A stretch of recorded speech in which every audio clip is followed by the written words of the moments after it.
Mimi najivunia nchi yangu Tanzania kwa sababu ya misingi iliyowekwa tokea hapo awali na waasisi wetu Mwalimu Julius Kambarage Nyerere, ambayo imekuwa kama nguzo muhimu ya kutuongoza na imekuwa kama kanuni katika maisha yetu ya kila siku. Nchi ya Tanzania na majirani zake wamekuwa na urafiki na undugu katika siasa, uchumi na maendeleo, na wachambuzi wa mambo wanasema ni kama watoto tuliozaliwa pamoja. Lakini kila mmoja ana misingi yake ambayo humuongoza katika maisha yake na jamii yake kwa ujumla. Tanzania, Kenya, Afrika ya Kusini na nchi nyingine ziko tofauti katika misingi yao ya kuendesha mambo. Wengine walikuwa wakiendeshwa na ubepari, wengine waliendeshwa na filosofia za Kiafrika ambayo ni ujamaa na kujitegemea. Lakini yote haya ilikuwa ni mifumo au ramani ya kutupeleka tulipokuwa tunataka kwenda. Historia inatukumbusha ni kwa jinsi gani misingi ya ujamaa na kujitegemea ilivyotutengeneza na kutunoa na kutufanya tuwe kama hivi tulivyo hii leo. Neno ujamaa linatokana na neno la Kiswahili jamaa, likimaanisha familia, ukoo au ndugu. Katika siasa, ujamaa linamaanisha mfumo wa kijamii na kiuchumi unaosisitiza usawa, kila mtu kumiliki, kusaidiana na kuweka maslahi ya jamii mbele. Ingawa neno hili ni la Kiswahili, dhana yake imetokana na harakati za kijamaa, yani socialism, zilizokuwepo Ulaya katika karne ya 18 na 19. Tanzania hii baada ya kupata uhuru mwaka 1961, lakini kabla ya uhuru mnakumbuka kwamba nchi nyingi zilikuwa zimetoka kwenye vita ya pili ya dunia, ambapo mataifa mengi baada ya vita ya pili ya dunia yalitafuta namna bora ambapo tunaweza kubadilisha mifumo ya kijamii, kimaendeleo na kisiasa katika nchi nyingi. Kwa hiyo mataifa mengi, hasa mataifa ya kutoka Asia na baadhi ya vipande vya Afrika yaliendea falsafa ambayo inaitwa falsafa ya socialism. Hapa Tanzania tulitafsiri kama ujamaa, lakini kwa wenzetu wanaita socialism au communist. Maana ya hii maana ya neno lenyewe socialism ni jamii. Na Tanzania tulivyoiadopti au tulivyoichukua hii falsafa ya ujamaa ilichukuliwa kwa dhana ya jamii. Kama tunafuatilia Kiswahili sanifu, unaweza ukakuta watu hasa wanaotokea maeneo ya pwani mwa Tanzania, watu wanaotokea maeneo ya Zanzibari na kadhalika, akisema na kwenda kwa ndugu yangu, yani mtu ambaye mnahusiana kidamu na kadhalika, anasema wale ni jamaa zake, kwa maana ya kwamba ni neno ambalo linamaanisha, linaashiria familia, linaashiria jamii. Historia inatukumbusha ni kwa jinsi gani misingi ya ujamaa na kujitegemea ilivyotutengeneza na kutunoa na kutufanya tuwe kama hivi tulivyo hii leo. Neno ujamaa linatokana na neno la Kiswahili. Mizizi ya ujamaa, yani socialism, kihistoria inaturudisha nyuma mpaka katika nyakati za Ugiriki ya kale, wakati mwanafalsafa Plato alipoonyesha aina ya jamii ya umiliki wa pamoja katika mazungumzo yake Republic 360 KK, na Uingereza katika karne ya 16. Thomas More alitumia mawazo ya Plato kuandika Utopia. Kisiwa kizuri cha kubuniwa kilikuwa hakina fedha, lakini cha kushangaza watu waliishi na kufanya kazi kwa pamoja. Charles Fourier na Robert Owen, hawa walikuja na ujamaa wa kijamii, utopian socialism. Walipendekeza jamii za pamoja zenye usawa, kazi na mali zitumiwe kwa manufaa ya wote. Waliweka maono ya kijamaa kabla ya kuanzishwa mwelekeo wa kisayansi. Karl Marx na Friedrich Engels wao walikuja na ujamaa wa kisayansi, yani scientific socialism. Mwisho wa karne ya 18, uvumbuzi wa injini ya mvuke uliendesha mapinduzi ya viwanda yaliyosababisha mabadiliko makubwa ya kiuchumi na kijamii, kwanza nchini Uingereza, kisha sehemu nyingine za dunia. Wamiliki wa viwanda walitajirika sana, huku wafanyakazi wengi wakiishi katika umasikini uliozidi kuongezeka, wakifanya kazi saa nyingi katika mazingira magumu na wakati mwingine hatari, jambo ambalo lilileta ukakasi. Na hapa ndipo ujamaa ulipozaliwa. Uliibuka kama mwitikio kwa mfumo ulioleta haueni na ulitoa mbadala uliolenga kuboresha hali ya tabaka la wafanyakazi na kuunda jamii iliyo sawa zaidi. Katika kusisitiza kwake umiliki wa pamoja wa njia za uzalishaji, ujamaa ulitofautiana sana na ubepari ambao unategemea mfumo wa soko huria na umiliki binafsi. Na hadi kufikia mnamo mwaka 1917, inasemekana USSR, Umoja wa Kisovieti, ukawa taifa la kwanza kutangaza mfumo wa ujamaa na baada ya hapo mataifa mengine kama vile China mnamo mwaka 1949, Cuba mnamo mwaka 1959, Vietnam na mataifa mengine yalifuata. Hii ni historia fupi ya ujamaa ulivyoanzishwa, lakini leo ninasalia hapa nchini Tanzania na kuangalia ujamaa na kujitegemea jinsi ulivyoanza, kuanguka kwake na hata kuacha athari chanya katika jamii ya Kitanzania. Ukienda kule China utakutana na Mao Zedong. Mao Zedong alikuwa ni mwanamapinduzi ambaye alihamasisha sana ujamaa na mpaka kuanzisha baadhi ya movement ambazo mwisho wa siku zilikuwa zinapinga sana masuala ya ubepari. Kwa hiyo ni moja ya watu ambao Nyerere alilisi siasa zao, alilisi falsafa zao. Nenda kule Urusi. Ukienda kule Urusi utakutana na Vladimir Lenin. Vladimir Lenin alianzisha, yeye ndo mwanzilishi au muasisi wa hiki chama cha kikomunisti, na mpaka leo tunaitamka USSR. Hawa ndo waasisi wa hizi bloc.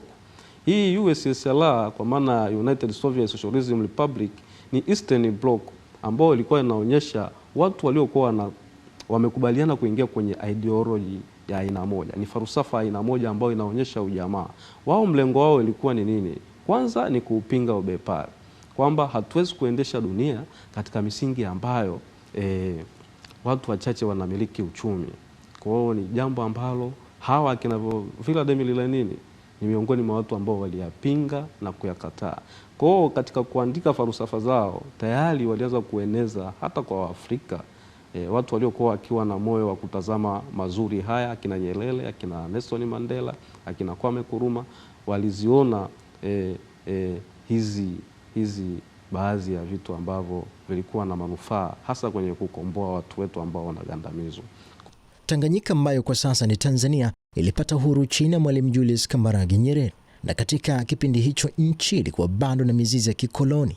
Elimu ilikuwa iko chini, kulikuwa hakuna viwanda, benki zilikuwa zinamilikiwa na wakoloni, na ndipo Mwalimu akaamua kuchukua maamuzi magumu: ama ubepari uendelee au kuja na njia mbadala inayoleta unafuu katika maisha ya Tanzania. Na ndipo ikambidi Mwalimu afanye kila njia kuhakikisha anang'oa mizizi ya kikoloni ili kuhakikisha kila Mtanzania anaishi katika mfumo wa kijamii uliokuwa ukisisitiza usawa, kila mtu kumiliki, kusaidiana na kuweka maslahi ya jamii mbele. Na hadi leo hii unaweza kumiliki nyumba yako, shamba lako, mtu akifariki mchango unapita na mtu huyo anasitiriwa vizuri.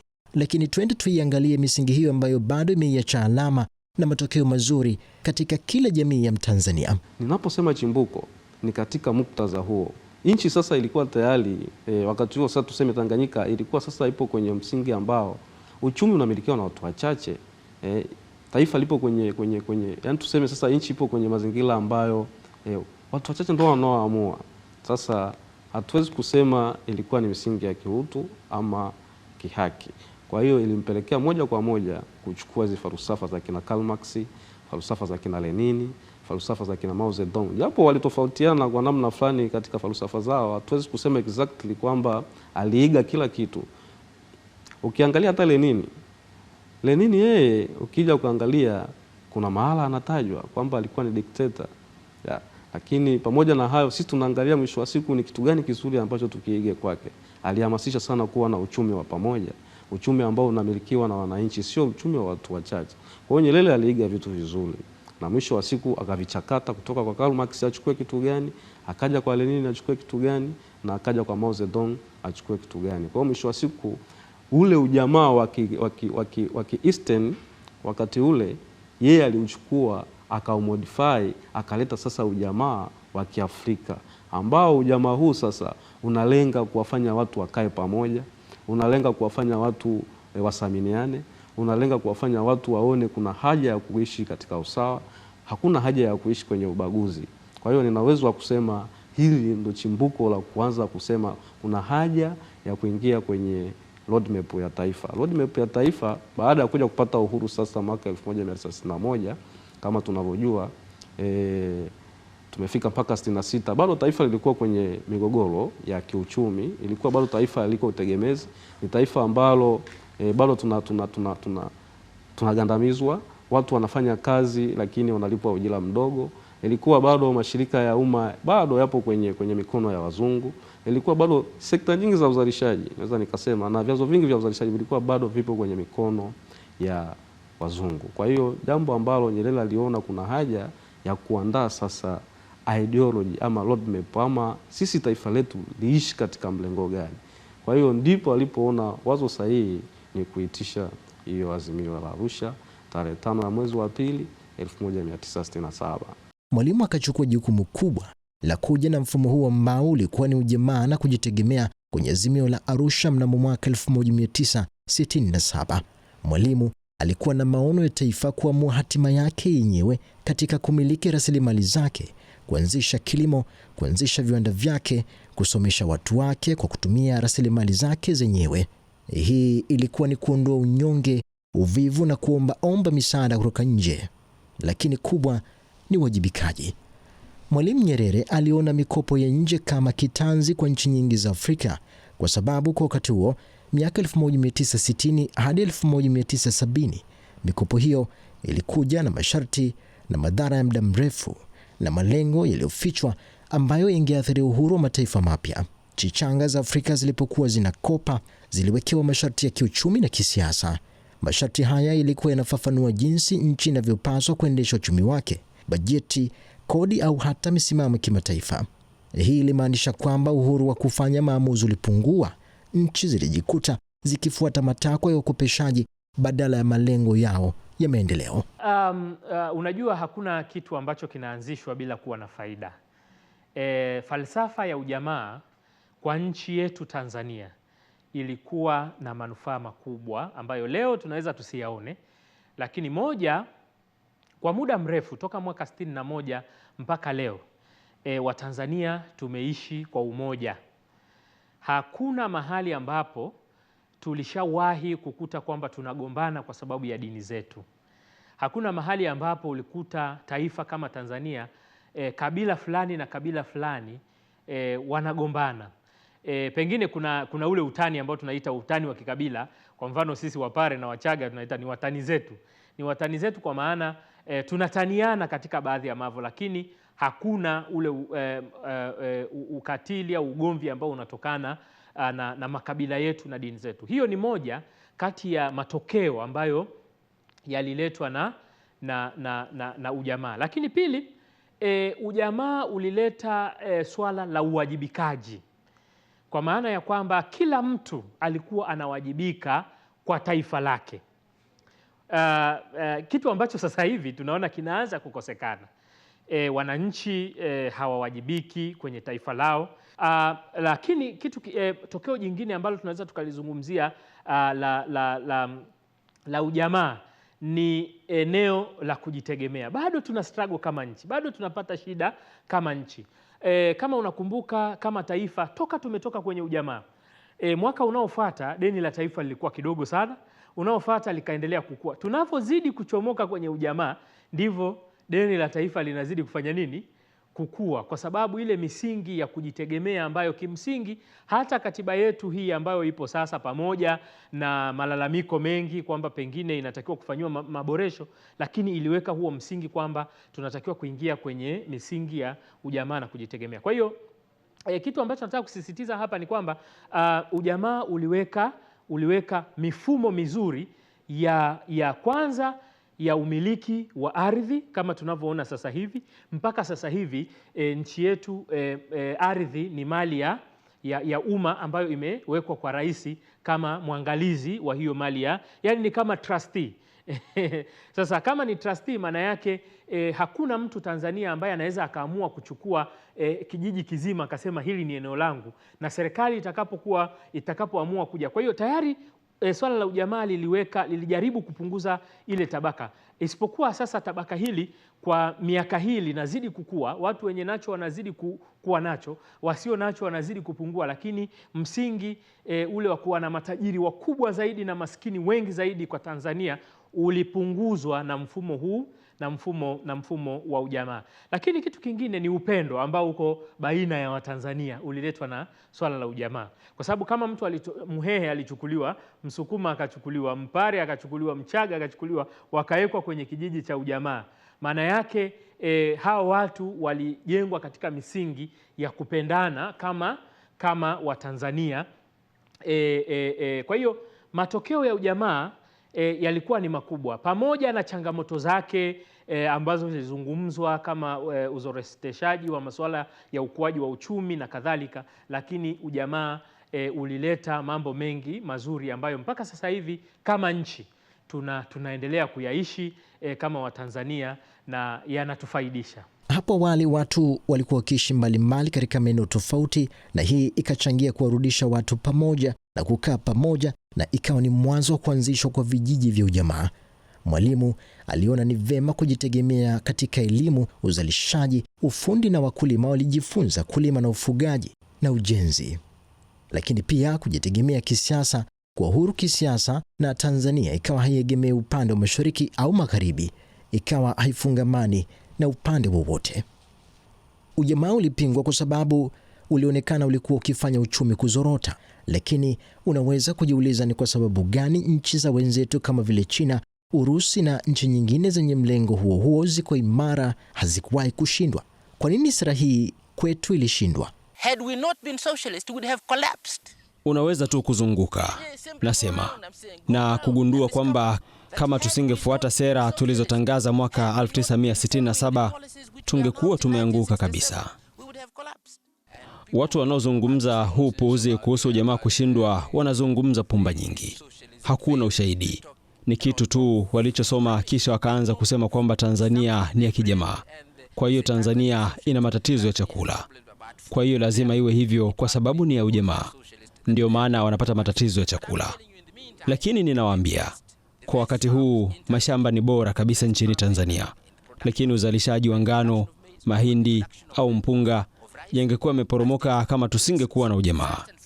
The peasant, because he's the producer of the food for the majority of the population of any country in Africa at present. So first of all, pay that attention to the peasant. Take the peasant and treat him as a god. Moja ya kitu ya sababu kubwa ambayo ilipelekea mpaka swala la ujamaa kushindwa kufanya kazi vizuri ni kwamba tayari dunia ilikuwa imeshaanza kupiga hatua. Kulikuwa tayari kumesha kama tunafuatilia historia, tayari kulikuwa kuna kitu kinaitwa vita baridi. Hii vita baridi ilikuwa ni vita ambayo tuseme ni vita vya kiuchumi, lakini pia na vya falsafa, ambayo ilikuwa kati ya mlengo wa mashariki ambao ndio ilikuwa communist na mlengo wa magharibi ambao ilikuwa ni liberalization, ambapo private sector zilianza kuemerge. Ukiangalia kwa mfano wenzetu mataifa ya jirani, kwa mfano Kenya, baada ya kupata uhuru wao hawakuendea mfumo wa socialism, wao walienda kwenye mfumo wa liberalism, kwa maana ya kwamba ni falsafa ya uchumi ambayo kuna hizi uanzishwaji mwingi wa private sector, watu wanaweza kumiliki, na ndio maana sasa hivi ukienda Kenya ukikuta mtu anamiliki ardhi hata kama ni hekari 600 ni za kwake, hakuna mtu anaweza kumuingilia. Lakini kwa Tanzania hiyo haiwezekani kwa sababu ardhi ni mali ya umma. Sasa miaka hii ya 80 tayari tulilazimika kidunia, kwa sababu ile vita baridi sasa na ujamaa ulishindwa kutengeneza fedha za kwake mwenyewe kuweza kujiendesha. Kwa hiyo tukawa tunategemea mikopo kutoka mataifa mbalimbali. Na hapa tayari communism au hii socialism kidunia inaanza kukolapsi.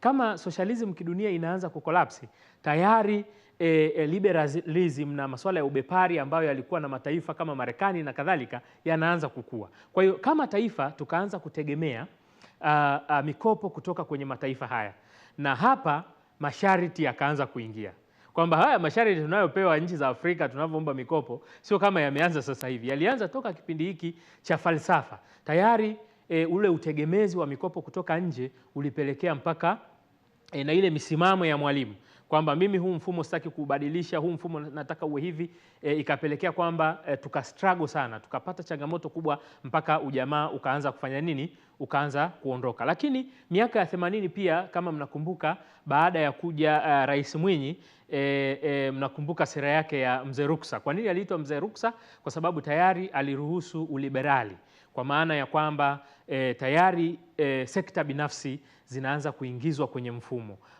tayari makampuni binafsi yanaanza kumiliki mali, makampuni binafsi yanaanza kufanya biashara, na hizi biashara sio biashara za umma tena kama ilivyo kipindi cha ujamaa. Kwa hiyo hiyo ni njia ya pili ambayo ilipelekea ujamaa ukaanza kufeli. Lakini njia ya tatu ni kwamba bado ujamaa hatukutengeneza mifumo mizuri, hasa inapokuja kwenye eneo tulikuwa na kilimo cha pamoja, mashamba ya pamoja, haukuleta tija sana kwa sababu ule mfumo wa kuweza kumiliki yale mashamba ya pamoja ya kufanyia kazi ulianza kusuasua. Lakini eneo jingine ni ile watu hawakuingia kwenye vijiji vya ujamaa kwa kupenda.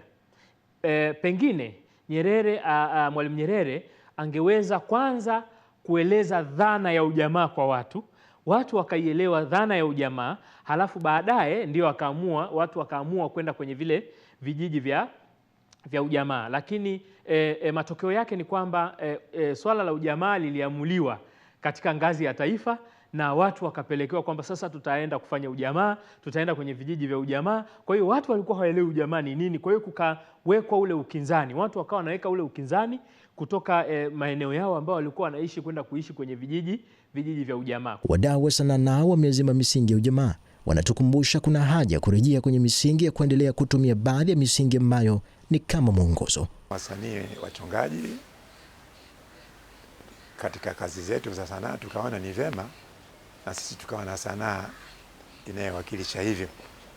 Kwa hiyo tunayo sanaa hapa inayoitwa ujamaa ambayo ni maarufu na ni muhimu katika muonekano wa kuitambulisha Tanzania ni nchi ya watu wa aina gani. Sanaa hii ukiangalia ina watu wengi wanafanya vitendo vyote vinavyohusu maisha ya watu, mila, desturi na tamaduni. Lakini pia vile vile kutokana na mfumo huo wa ujamaa umeonyesha tofauti kweli kati ya watu tunaoishi katika East Africa, kwa mfano tuseme Tanzania hapa, Kenya. Kupitia ujamaa tumetofautiana nao sana, kwa sababu ujamaa ni mfumo unayewafanya watu waonekane kama ni kitu kimoja, kama ni watu wa familia moja, wanasaidiana, wanaelekezana, wanaongozana, wanafanya mambo yao mbalimbali kwa pamoja. Ni vigumu kuweza kujua huyu ni kabila gani na huyu ni kabila gani, kutokana na nchi yetu hii kuwa na watu wenye makabila mengi na imani za dini tofauti. Katika maisha yetu kuna wakati mwingine mtu anaweza kulipwa kidogo, lakini tathmini ikifanyika, basi utagundua mtu huyo anamiliki mabilioni. Kuwa na matabaka na kutokuwa na uadilifu, inabidi tuanze kuazima baadhi ya misingi ya ujamaa ili tuweze kusimamia misingi ambayo ndio ramani ya maisha iliyokusudiwa kutupeleka pale tunapopataka kwenda. Niseme tu nini ambacho kinapaswa kufanyika ni kwamba tayari kama nchi tumeshapiga hatua kutoka kwenye ile falsafa ya ujamaa. Sasa hivi hatupo tena kwenye ile falsafa ya ujamaa, lakini kikubwa ambacho tunatakiwa kukifanya ni kuazima baadhi ya misingi ambayo inatokana na falsafa. Turejee. Mimi napenda sana Chuo Kikuu cha Dar es Salaam na vyuo vingine wanafanyaga vile vigoda vya Mwalimu na kadhalika. Msingi wake mkubwa ni kuazima zile misingi ambayo pengine pamoja na kusema kwamba ujamaa ulichangia kuzorota kwa uchumi na kadhalika, lakini ilikuwa na misingi ambayo ile misingi tunaweza tukaenda nayo na kutengeneza hii ambayo machangamoto nyingi ambazo tunaziona sasa hivi zinatokea. Na moja ya msingi ni eneo la uwajibikaji. Moja ya kitu ambacho ningependa tukiazime kutoka kwenye misingi ya ujamaa ni swala la uwajibikaji. Nilikuambia kwamba mimi nilikuwa mwangalizi pia wa masuala ya uchaguzi. Nilihudhuria kampeni nyingi sana. Hatuna mifumo tunaita social accountability ya wananchi kuwajibisha viongozi, na hatuna mifumo inayomlazimisha kiongozi kuwajibika kwa wananchi. Nikisema hivyo namaanisha nini? Tunapozungumzia mifumo ya kijamii ya wananchi kuwajibisha viongozi, ni mifumo ambayo nchi nyingi inazitumia, kwamba mapendekezo yoyote ya mifumo ya nchi, sheria na sera lazima yaanzie kwa wananchi. Na hii inatokanaje? Kuna vikao sasa hivi, nafikiri mnafuatilia vikao hivi vinaitwa something kama ENOD mikutano ambayo inafanyika kwenye zile kamati za maendeleo ya kata. Zile kamati za maendeleo ya kata ndizo ambazo zinachukua mifumo au malalamiko ya wananchi, mapendekezo ya wananchi na kuyaingiza kwenye mifumo ya kisera. Kwa hiyo sasa hivi havitiliwi manani sana. Kwa hiyo wananchi hawana majukwaa ya kuwawajibisha viongozi wao. Kwa mfano sasa hivi mbunge wako amekwenda bungeni miaka 5, hakuna ahadi hata moja ambayo alikwisha kuifanya. Wewe kama mwananchi unamwajibishaje? Utaambiwa utamwajibisha kwenye boksi la kura. Kitu ambacho ni kigumu sana katika mifumo ya kiuchaguzi ya Afrika. Tuna changamoto sana katika mifumo ya uchaguzi wa Afrika ambapo unaweza ukamwajibisha mtu moja kwa moja kwa kupitia boksi la kura. Kuna fakta nyingi, kuna rushwa humo. Kwa hiyo serikali inatakiwa itengeneze mfumo ambapo wananchi wana uwezo wa kuiambia kwamba hapa sisi tunatamani, kwa sababu misingi ya kwa nini tunakuwa na katiba nchini ni kwamba katiba ni makubaliano kati ya mtawala na mtawaliwa, na mtawala anamwambia mtawaliwa kwamba wewe nimekupa dhamana ya kunitawala, lakini nataka uniongoze kwa misingi hii.